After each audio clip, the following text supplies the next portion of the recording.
Assalamualaikum warahmatullahi wabarakatuh. Hai teman-teman dan Dewan Juri yang saya hormati, perkenalkan nama saya Ainun Mahya Khairunisa.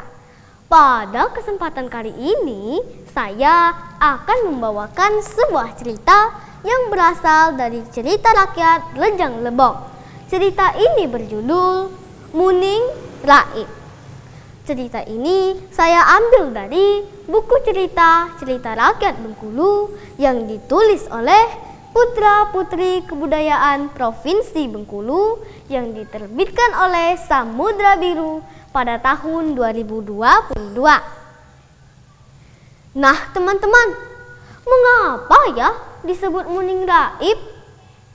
Apakah ada hubungannya dengan larangan bagi pemuda-pemudi Rejang, khususnya keturunan Dusun Tuai, untuk mendaki Bukit Kaba? Teman-teman penasaran kan? Disimak ya ceritanya. Dahulu kala di sebuah daerah di Tanah Rejang, tepatnya di Dusun Tuai, hiduplah seorang pemuda miskin bernama Muning bersama kedua orang tuanya. Ibunya yang penyabar dan ayahnya yang temperamental.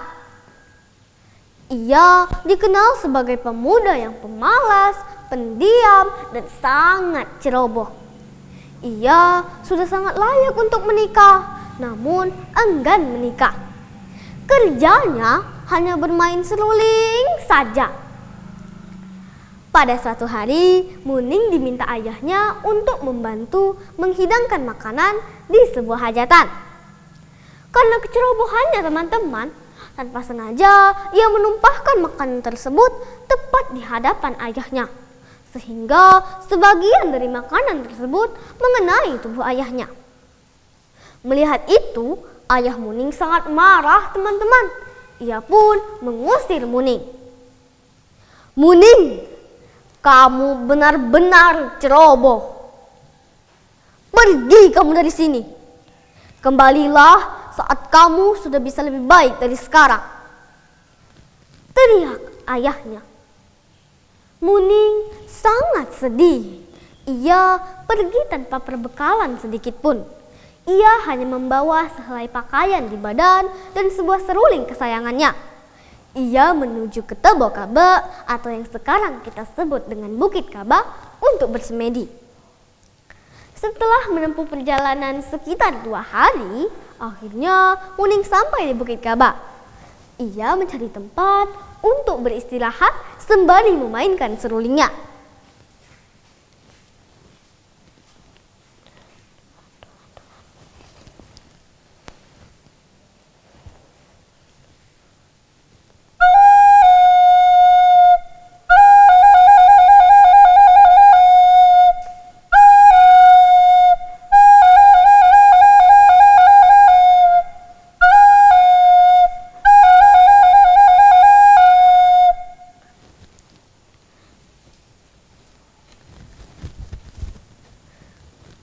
Nah teman-teman, kira-kira apa ya yang terjadi selanjutnya setelah Muning meniup serulingnya? Kita lanjutkan ya ceritanya. Ternyata teman-teman, seruling Muning adalah seruling sakti. Seruling ini juga bisa didengar oleh Dewi atau bidadari. Dewi adalah makhluk halus atau makhluk bunian. Dewi itu begitu terpikat dengan suara seruling Muning. Ia pun keluar dari tempat persembunyiannya untuk mendengar lebih dekat. Wah, merdu sekali suara seruling itu. Aku akan keluar untuk mendengar lebih dekat. Siapa ya yang meniupnya? Dewi itu pun keluar, menemui Muning, berkenalan, berteman, dan akhirnya menikah. Tahun demi tahun pun berlalu. Warga Dusun Tuai mendengar kabar Muning berada di Bukit Kaba. Mereka pun bersama-sama pergi ke Bukit Kaba untuk menjemput Muning. Sesampainya di Bukit Kaba, mereka bersama-sama memanggil nama Muning. "Muning! Muning! Muning!" Ayo pulang bersama kami, Muning. Ayahmu sudah memaafkanmu. Orang tuamu menunggu di rumah. Ayo Muning, pulang bersama kami. Muning dan Dewi pun mendengar teriakan warga. Muning mengajak Dewi untuk pulang ke dusun tuai. Awalnya Dewi menolak, tetapi akhirnya ia setuju dengan satu syarat. Nah teman-teman, ada yang tahu nggak nih syaratnya apa? Syaratnya adalah warga dusun tuai tidak boleh memasak lemah atau rebung yang dicincang dan sayur pakis di setiap hajatan mereka. Warga dusun tuai pun setuju akan syarat yang diberikan oleh Dewi. Mereka bersama-sama pergi kembali ke dusun tuai. Tahun demi tahun pun berlalu. Warga dusun tuai lupa akan syarat yang diberikan oleh Dewi.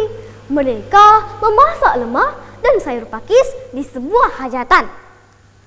Mengetahui hal itu, Dewi sangat kecewa. Ia pun meninggalkan dusun tuai menuju Bukit Kaba. Muning berusaha untuk menahan kepergian Dewi. Dinda, jangan pergi. Tetaplah tinggal bersama kami di sini, pinta Muning. Maaf Kanda, Dewi tidak bisa lagi tinggal di alam manusia. Jika Kanda benar-benar ingin tinggal bersama Dewi, ikutlah Kanda ke alam Dewi. Akhirnya Muning ikut Dewi ke alamnya. Sejak saat itulah teman-teman, warga dusun tuai tidak lagi mendengar kabar Muning dan seruling hatinya. Muning seperti lain di telan bumi.